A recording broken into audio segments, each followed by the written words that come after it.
How to update location on Spotify. Hey everyone, welcome back to our channel. In today's video I'm going to guide you through the steps on how you can update location on Spotify, so make sure to watch the video till the very end.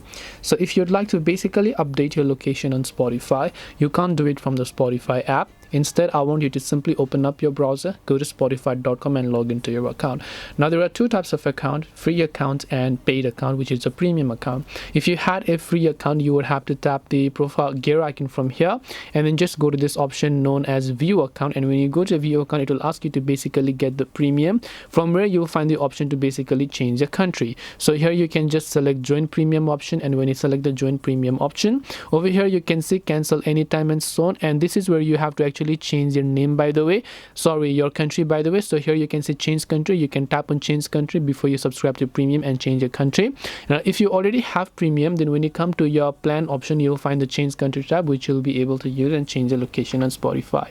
This way you can basically change the location on Spotify. Hope this video was helpful. If you have any questions, feel free to leave them down. Thank you for watching and see you soon in the next video.